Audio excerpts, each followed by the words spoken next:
Je vous l'annonçais donc il y a quelques instants avec Geneviève et Olivier, nous allons parler bière et ça tombe bien parce qu'il fait beau et c'est bien pour se désaltérer. Et pour en parler, eh bien, on reçoit David Bloctor. Bonjour David, qu'on connaît bien dans Canal et compagnie maintenant. Donc vous êtes un des cofondateurs du Slow Beer Club. Oui. Bonjour. Et Sébastien Legrain, bonjour Sébastien. Bonjour. Et Sébastien, vous êtes le co-organisateur de Namur Capitale de la bière. Exactement. Qui aura lieu dans peu de temps. D'ici 2-3 semaines, enfin, c'est du 10 au 12 juillet. Tout à fait. Alors, Namur Capitale de la bière, c'est la 4e édition.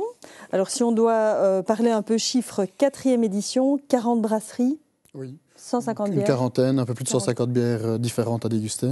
Des concerts, bien évidemment, des animations, des boissons sans alcool, des produits de bouche. Bref, tout ce qu'il faut pour passer un excellent moment. Et ça se passera au Grognon. Tout à fait, comme les 3 premières éditions. Ouais. Donc cette année encore, sur le Grognon, à Namur, à côté du Parlement wallon, au pied de la citadelle. Donc un très bel endroit. Alors petit changement, mais ça ne découragera personne parce que c'est symbolique. C'est le petit euro symbolique pour l'entrée, puisque c'était gratuit avant. Oui, tout à fait. Quelque part, pour pouvoir continuer à offrir une qualité d'animation et d'accueil à nos visiteurs, on a décidé de continuer à investir. Et donc là, on est obligé, quelque part, de demander une petite participation. Mais nous sommes certains que ce n'est pas cet euro qui découragera les visiteurs à venir déguster les bières. Les amateurs ou ceux qui veulent venir découvrir les bières de chez nous. Alors, par contre, c'est axé sur 2 choses. Cette année, Namur Capitale de la bière, donc le festival, on va en parler tout de suite parce qu'en plus, ça fait un petit peu référence à ce qu'Olivier et Geneviève disaient sur le plateau précédent, à savoir que la bière peut faire partie de notre alimentation, mais qu'il faut favoriser certaines bières. Et alors, c'est un label de la PAC W. Oui, tout à fait. Donc cette année, la PAC W a lancé ce label Belgian Beer of Wallonia qui, quelque part, identifie les brasseries artisanales wallonnes. Il y a tout un cahier des charges, toute une série, évidemment, de conditions à respecter. Et la première grande sortie, on va dire, de ce label se fera sur Namur Capitale de la bière du terroir parce que la PAC W sera présent et pourra ainsi labelliser physiquement chacun des stands tenus par un brasseur wallon et artisanal. Il y a une trentaine de brasseries labellisées et chez vous, au festival Bonne question. Bonne question. Je dirais une dizaine, mais sans mouiller trop, entre 10 et 15. Mais voilà, là j'avoue, je ne me mouille pas trop, mais on va dire qu'on a une belle représentation des brasseries artisanales wallonnes. D'accord. Et alors donc justement, on parlait de brasseries artisanales, des gens qui brassent chez eux, et que vraisemblablement, en tout cas par rapport à un régime, ça donnerait une meilleure qualité en termes d'index glycémique. Hein. C'est ce que vos invités disaient. Vos invités nous l'expliquaient tout à l'heure, justement, que la méthode de fabrication permettait d'avoir un niveau de sucre plus acceptable. Ça, je pense que David pourra aussi en parler dans le détail pour le côté peut-être plus technique. Mais c'est vrai qu'il y a aussi maintenant des bières qui sont sans sucre ajouté. Dont certaines seront à Namur Capitale de la bière. Donc voilà, je parviens à faire la transition encore une fois. Et de laquelle il s'agit ? Alors il s'agit de la brasserie Collier Développement, qui a toute une série de bières, aussi bien sans sucre ajouté que sans gluten. Donc voilà, pour tous ceux qui souhaitent... Sans gluten, intéressant aussi pour ceux qui sont intolérants au gluten. Et donc effectivement, c'était ce que Geneviève, Olivier expliquait, c'était ces questions sucre, hein, c'est ça ? Oui, voilà, en fait... Ce qui se passe, c'est que les brasseries artisanales d'aujourd'hui ont tendance à être dans cette mouvance de mettre un peu moins de sucre lors de l'embouteillage. En général, lors de l'embouteillage, on rajoute un peu de sucre pour qu'il y ait une seconde fermentation, pour rajouter du CO, pour que l'alcool... Oui, on avait déjà parlé de ça. Oui. Qu'il y ait une bonne transformation de tout ça. Mais le problème, c'est que le sucre, on en a un peu partout. Dans la bière, dans le pain, dans les céréales, le sucre il est caché. Et de plus en plus de brasseurs artisanaux élaborent des recettes de bière sans sucre ajouté. C'est le cas particulier de la corne du bois des pendus d'ailleurs, donc de l'eau, du houblon, du malt et de la levure, tout simplement, et pas de sucre ajouté. Ça, c'est une tendance aujourd'hui que préconisent les brasseurs artisanaux, à contrario des brasseurs un peu plus industriel, parce que quand on fait quelque chose d'industriel, on doit être plus dans les normes, on doit être dans les goûts, on doit attirer des gens. Je ne citerai pas de marque, mais voilà. Alors qu'en fait, question être dans les goûts, j'imagine qu'un amateur de bière n'a pas spécialement besoin qu'il y ait du sucre en plus dans sa bière. Non, évidemment, il veut. Ça dénature un peu le goût, peut-être même aussi. Ça va peut-être pas spécialement dénaturer, mais en tout cas, ça va lisser le goût. Ça va et lisser donc, le c'est à goût, partir du moment où on a envie de goûter quelque chose de peut-être plus atypique ou quelque chose de différent, c'est vrai que les bières trop sucrées, je vais le dire comme ça, en tout cas, peuvent un petit peu saturer le palais et donc limiter la dégustation. Autre particularité cette année au festival, c'est que vous allez accueillir des microbrasseries québécoises. Les microbrasseries, c'est aussi quelque chose, avant de parler de celle du Québec, c'est quelque chose qu'on retrouve aussi de plus en plus chez nous. C'est une tendance qui se développe et je pense, mais là je me retourne de nouveau vers David et sa connaissance très large de ce domaine, mais c'est quelque chose je pense qu'on a un petit peu importé justement d'Amérique du Nord où là le nombre de microbrasseries et même de bars dans lesquels il y a une brasserie, ils appellent des brewpubs, donc vraiment pour dire le pub dans lequel on brasse de la bière, c'est quelque chose qu'on retrouve tout doucement chez nous et donc... Oui. Tout à fait. Moi, je voudrais juste enchaîner en disant qu'il y a 2 ans, il y avait environ 157 microbrasseries, enfin brasseries en Belgique. Au jour d'aujourd'hui, ils sont à plus de 245, donc en même pas 2 ans. Alors, on ne différencie pas les brasseries qui ont leur propre matériel, qui brassent chez eux, ou bien les gens qui ont des recettes et qui font brasser leurs recettes ailleurs. Hein. C'est pas pareil, mais dans ce nombre-là sont recensées ces brasseries à façon également. Bon, voilà. Alors, ces gens-là ont leur place aussi, évidemment, parce qu'il en découle souvent que c'est un projet à long terme. C'est justement, on va l'aborder tout à l'heure, le cas de la houppe. Voilà, on peut commencer sans brasser soi-même et puis trouver les fonds et l'endroit pour pouvoir brasser soi-même. C'est ça, c'est une histoire de 5-6 amis qui se disent un jour, voilà, nous on est namurois pure souche, on a envie de relancer une brasserie namuroise, on a une recette, il y a un brasseur qui est dans l'équipe qui est Alex, qui fait d'excellents boulots, et tous les autres aussi d'ailleurs. Mais ils ont élaboré ensemble une bière qu'ils avaient envie de boire, de partager entre amis. C'est pour ça qu'elle est aussi en 75 centilitres actuellement. Et ils ont commencé il y a à peu près... le projet a commencé il y a à peu près 3 ans. Il s'est concrétisé il y a 2 ans et demi. Et au jour d'aujourd'hui, on peut le dire, le matériel est arrivé il y a 15 jours et il est installé dans une ancienne brasserie namuroise, bien connue, la brasserie Ballon-Perrin. C'est à La Plante, c'est un petit peu plus loin que le casino. Et ils ont à nouveau investi les lieux avec une brasserie, du matériel qu'ils ont acheté d'occasion en France, qui brasse, je pense, une 40aine d'hectolitres à chaque fois. Et ils ont décidé vraiment de mettre la main à la pâte et d'avoir leur brasserie à Namur, bien namuroise, avec une identité namuroise.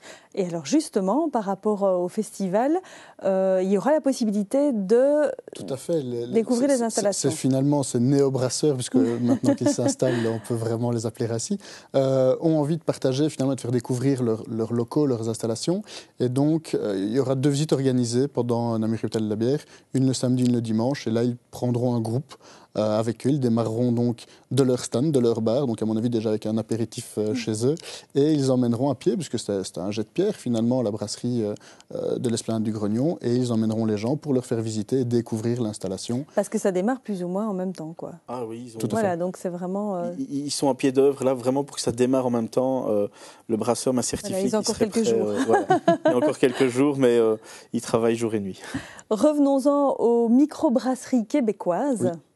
Donc, on a la chance cette année d'accueillir, alors ce ne seront pas les brasseurs en tant que tels qui viendront, mais ce sont des collègues, puisque c'est Festibière de Québec, une organisation assez importante à Québec même, et ils vont venir présenter 3 microbrasseries qu'ils ont choisies dans leurs nombreux contacts pour faire découvrir un peu la bière québécoise aux Belges, bière que l'on connaît assez peu, et pour avoir eu la chance de goûter certaines de ces bières... Elles sont bonnes, aussi bonnes que chez nous. Elles sont délicieuses. On a du souci à se faire. Hein. C'est vrai, mais la Belgique reste quand même... Juste un petit mot par rapport au Québec. Namur est jumelé avec le Québec. Oui, donc c'est dans le cadre du jumelage, évidemment, on a la chance d'avoir des organismes tels que New à Namur qui essaient de concrétiser les liens entre les villes, et via cet organisme, nous avons eu la chance de rencontrer Festibière de Québec, ou en tout cas les organisateurs, de discuter avec eux et de créer une collaboration, à savoir qu'eux viendront donc présenter des bières québécoises sur notre événement. Voilà. Justement, on peut découvrir des bières québécoises, on a du souci à se faire, mais est-ce que la Belgique reste quand même en bonne position? Est-ce qu'on peut dire... bon La Belgique n'est plus première en termes de brasserie, microbrasserie artisanale, etc. Ce sont les États-Unis. Puis il y a aussi, oui, ce sont les États-Unis. Ensuite, il y a le Canada avec le Québec, l'Allemagne, l'Italie, des choses comme ça. Il y a une recrudescence en Italie également. Et le savoir-faire est au... La bière, c'est quand même belge au départ. Oui, en fait, il faut juste retenir qu'on est un pays de culture de bière. Ça, la Belgique, c'est indéniable, c'est nous. Le pays de la culture de la bière, c'est nous. Mais en termes de production, d'exportation, etc., c'est plus nous du tout. Voilà, c'est plus nous. Mais il faut faire gaffe, parce que la France aura vite fait de s'approprier le fait que la bière vient de chez eux. Ah, mais en France, il y a 2 nouvelles brasseries microbrasseries par semaine en France depuis 2 ans. Il y a un boom partout. Tout le monde a envie de faire sa bière au départ parce que la bière, c'est convivial, ça se partage, c'est assez bon esprit. Et après, on achète son petit kit soi-même, un kit qui coûte 100 €, une centaine d'euros. On fait une bière qui est souvent pour la première fois insipide, qui goûte la même chose pour tout le monde. Et puis on rajoute, on chipote avec des maltes, avec des houblons, et puis les copains, la famille aiment, et on demande d'en refaire, et puis on commence comme ça en fait, tout simplement. Et ça devient une vocation ou pas. On arrête après un premier brassin parce que c'est totalement imbuvable, et on est découragé. Ou bien ça donne vraiment des vocations. Donc d'où l'importance d'avoir un festival de la bière. Pour permettre en tout cas de faire découvrir toutes ces brasseries, et même on parle de bière belge, et c'est vrai que l'image de la Belgique dans le monde de la bière est encore... nous n'avons pas encore été détrônés, mais même en Belgique, d'ailleurs, la Fédération des brasseurs a fait une campagne, fière de nos bières, pour que les Belges eux-mêmes redécouvrent toutes ces bières. Ne se limite pas aux grands classiques que l'on trouve. On n'est pas assez chauvin, on le répète à chaque fois. Oui, mais il n'y a pas qu'au niveau de la bière, ça se fait à tous les niveaux. C'est dans le sport, c'est dans tout. Il faut que le Wallon relève la tête. Et, nous, on va en découvrir 2 ici en plateau, et on va commencer par une qui est namuroise. C'est celle dont on vient de parler. Voilà. Tout à fait. Et namuroise, et qui donc bientôt pourra demander donc à la PAC-W d'avoir le label. Voilà, parce que c'est ça, en fait, il y a une demande qui doit être faite. Il y a une demande qui doit être faite, mais là je pense que la PAC-W a un département qui s'occupe de gérer ces questions-là. Il y a une demande qui doit être faite, il y a un dossier bien évidemment qui doit prouver qu'il répond bien à toutes les conditions. Je pense même qu'il y a une forme d'audit qui est réalisée par la PAC-W pour s'assurer que le dossier évidemment était bien là. Et puis le label est octroyé. Je pense aujourd'hui, on parlait d'une 30aine de brasseries, je pense que c'est ça, peut-être un petit peu plus maintenant. Et régulièrement, la PAC-W annonce de nouvelles brasseries labellisées, puisque évidemment, ils viennent de démarrer. Donc, il y a toutes les anciennes brasseries qui doivent être labellisées, et puis toutes les nouvelles qui s'installent ou qui vont bientôt s'installer dans leurs installations, qui vont demander, j'imagine. Qui font la demande, oui. Et donc, il y a un travail qui doit se faire derrière. Voici. Elle a une couleur... J'y connais rien, mais enfin ça, David le sait bien.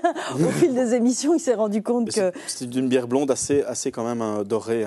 Voilà, c'est ce que j'allais dire. Elle est déjà bien colorée, moi j'allais dire. Voilà. Bon. Elle est trouble parce qu'elle n'est pas tout à fait filtrée. Ça, c'est la particularité souvent des bières artisanales. Il y a cette volonté de ne pas filtrer, d'avoir vraiment cette levure en suspension qui amène, parce que la levure, c'est quand même l'âme de la bière. Souvent, ça se trouve dans le fond de la bière en dépôt, et on dit c'est pas très bon. C'est pas comme le vin, c'est pas du tanin, de la mauvaise matière. Il faut le boire, le fond de la bouteille de bière. Ça donne un autre goût, ça donne d'autres saveurs à la bière. Et pour arriver jusqu'au fond de la bouteille là, effectivement, il faut le déguster entre amis. Il faut le déguster entre amis parce qu'il faut le décoller, voilà. Ouais. C'est le principe même. David le disait, ce sont avant tout des amis qui ont décidé de faire de la bière. Et je pense que quand ils défendent leur produit ou qu'ils le présentent, l'amitié sert un peu de fil conducteur et est bien présent dans leur façon de faire. Oui, tout à fait. Au niveau du goût, moi personnellement, je la trouve agréable, justement, pas trop forte. Non, elle n'est pas trop forte. On est quand même à 7 degrés, mais ça ne se sent pas... En fait, quand je disais pas trop forte, moi je pensais peut-être pas trop amère. C'est ça que j'entendais, oui. Alors il y a quand même de l'amertume, mais elle est un petit peu masquée par ces petites saveurs agrumes. Qui sont amenés par le malt, en fait, tout simplement. Le houblon, tout simplement. Il y a 2 houblons, 2 houblons et plusieurs maltes. Un des houblons, c'est un houblon Triskel, si je ne me trompe pas, c'est un houblon alsacien, qui amène ce genre de petites notes agrumes. Et l'autre, c'est du citra. Voilà, citra, d'où le nom citra, citron, etc. C'est la même base. Et c'est une bière d'apéro qui se déguste facilement. Et là, j'ai pensé à vous, Corinne, aujourd'hui, c'est que c'est une bière aussi facilement buvable pour les hommes que pour les dames. D'accord. Voilà. Justement, pour le côté peut-être pas trop amer, etc., voilà, c'est certainement pour ça. J'imagine que Sébastien la connaissait déjà, mais qu'est-ce que vous en pensez? Que c'est toujours un plaisir de la retrouver, évidemment. Oui, voilà. Mais moi, j'aime beaucoup ces bières avec une amertume plus prononcée. Donc voilà, c'est une bière que j'aime beaucoup. Et David disait c'est une excellente bière d'apéritif, mais j'ai déjà eu l'occasion aussi de manger en buvant la houppe. Et le fait qu'il y ait quand même un goût assez puissant, et cette amertume permet de l'associer sans problème avec des plats, sans que l'un prenne le dessus sur l'autre. Oui, parce que ça, on en parle souvent aussi avec David. Oui, il faut le rappeler. Avec quoi peut-on associer à l'apéro, mais éventuellement aussi avec un plat.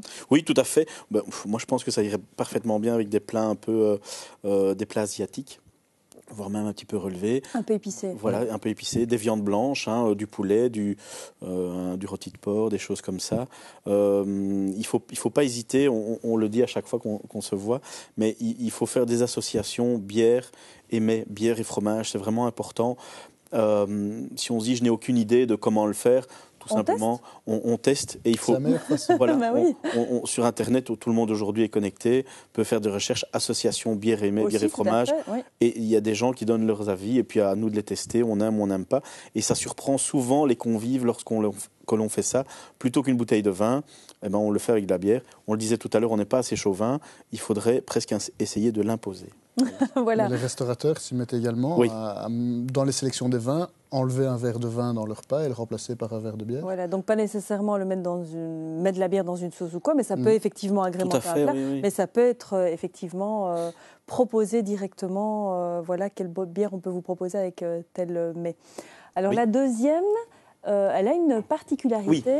C'est que depuis cette année, les prunes qui sont dedans, donc c'est la bière Tilquin, c'est ça? Oui, la bière de la gueuserie Tilquin. Elle est située en Brabant wallon. Mais par contre, les prunes viennent de Namur. Oui, voilà. Des petites prunes légèrement acides, c'est parfaitement bien pour la bière qu'il a voulu faire. Donc lui, il achète il n'est pas producteur de lambic, il achète ses lambics chez 4 fabricants différents, dont Cantillon, Beaune, Timmermans, c'est l'autre, j'ai oublié, je pense que c'est de Cam, dans région bruxelloise et Brabant flamand.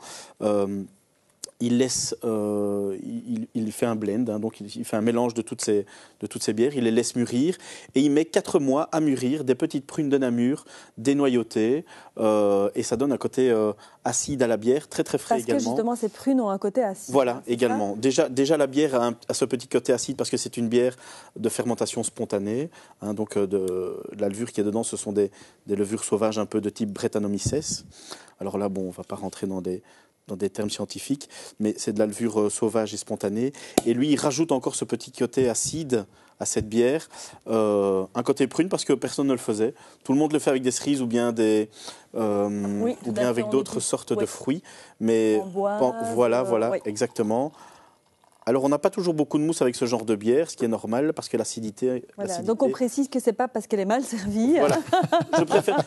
Je me souviens que de la toute première émission, j'avais pas bien servi le tout premier verre, mais là, je précise que c'est... ça n'a rien à voir. Ça n'a rien à voir, ça peut être tout à fait normal. Voilà, parce que quand même, quand on fait partie du Slow Beer Club... Voilà, la pression est sur les épaules. La pression. Oui, voilà, exactement. Donc, on va... Voilà, aussi, cette bière est non filtrée. Elle est aussi bien dorée. Oui, elle est dorée. On voit qu'il y a de la matière dedans. Alors, au niveau... Alors au nez, évidemment, c'est très aromatique. Oui, tout à fait. En général, il y a de l'astringence. Donc on sent les dents du fond qui poussent à un moment donné, qui deviennent longues. Et c'est pas toujours facile à boire. Mais moi, j'aime beaucoup parce que j'aime bien le côté justement acide. Voilà. Mais effectivement, si on apprécie le côté acide, c'est vraiment une bière qu'on peut... c'est tout à l'opposé des bières sucrées dont on parlait tout à l'heure, évidemment. Ici, on est de l'autre côté, à l'autre extrémité du spectre. Oui. C'est des bières ce ne sont pas les mêmes papilles qui sont titillées. C'est des bières qui étaient un peu tombées dans l'oubli et qui redémarrent. Il y a un engouement très fort en Belgique actuellement pour les bières de type gueuse et lambic. Alors c'est une bière fruitée, mais ce n'est pas une bière sucrée. Donc, parce que souvent, quand on est en foire ou en salon de la bière. On peut s'imaginer qu'une bière fruitée, effectivement, est Voilà. sucrée, mais là, non, clairement, Voilà, il y a oui, le côté clairement, acide, oui. hein, c'est acidulé. Oui, voilà. Oui. On goûte le fruit, on goûte vraiment la prune de Namur comme si on venait de la cueillir à l'arbre, la dénoyauter et la mettre en bouche. Il y a ce petit côté acide, très agréable, et on retrouve dans la bière, il n'y a pas de sucre ajouté, c'est très très bien fait, et c'est très désaltérant évidemment. Hein. Oui, effectivement, Oui. le côté acidulé, enfin, moi j'aime beaucoup, voilà. On parlait de bière Il y en a pour tous les désaltérante. goûts. Ben voilà, Non, je suis voilà. content que ça vous plaise. Il y en a pour tous les goûts dans les bières. Et alors on terminera, puisqu'on va devoir se quitter, avec cette dernière bière qui, on peut dire, elle est forte.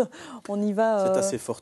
Oui. C'est une bière qui est devenue un best-seller à Namur, capitale de la bière, parce que la particularité justement, c'est de la boire dans un verre en forme de corne. Parce que c'est la corne du bois dépendu, Voilà. voilà. Elle fait 10 degrés. Comme je le disais tout à l'heure, pas de sucre ajouté. Houblon, malt, levure. Voilà, je vous la donne. C'est parce que je la trouve très jolie et j'aime bien santé sans pitié. Santé sans pitié. Oui, Voilà. voilà. Et ils sont présents, ils sont partenaires de Namur, capitale de la bière, depuis le début. Ça, il faut le C'est dire. vrai que Gaëtan nous avait fait confiance la première année, et donc sera encore là cette année, avec ses différentes bières, sa blonde et sa triple. Et donc c'est toujours un plaisir de l'accueillir, et c'est vrai que les gens sont toujours ravis de pouvoir retrouver ce verre tout à fait atypique. Cette fameuse corne. Ouais, Exactement. voilà. Ok, donc on rappelle, le rendez-vous, c'est du 10 au 12 juillet Oui. au Grognon. Un site pour avoir toutes les infos pratiques. J'imagine que toutes les brasseries, toutes les brasseries sont brasseurs dessus, toutes les bières sont même déjà reprises. Le programme avec toutes les animations s'y trouve également. Donc la moindre information en tout cas doit y être. Si ce n'est pas le cas, il suffit de nous faire un petit email et on corrigera. La D'accord. fanpage Facebook également, c'est important. D'accord. Moi, j'ai www.namurcapitale-de-la-bière.be, mais sur Facebook, il y a également. Oui, on a l'événement Facebook bien évidemment et une page qui permet aussi de communiquer toutes les informations sur les brasseries avec qui nous travaillons tout au long de l'année pour que les amateurs trouvent l'information en tout temps. Ok, super. Merci Sébastien. Merci à vous. Et voilà, que tout se passe bien alors pour ce 4e festival, Namur Capitale de la bière. Et David, on se retrouvera à la prochaine saison. On se retrouve à la rentrée, oui. Voilà, on se retrouve à la rentrée pour d'autres aventures gustatives. D'accord. Et en ce qui nous concerne, on se retrouve demain avec le ligueur. Voilà, c'est Anouk Thibault qui viendra nous parler de jeux pour l'été, de jeux pour les enfants et les plus grands. Et d'ici là, je vous souhaite une excellente après-midi et une excellente soirée.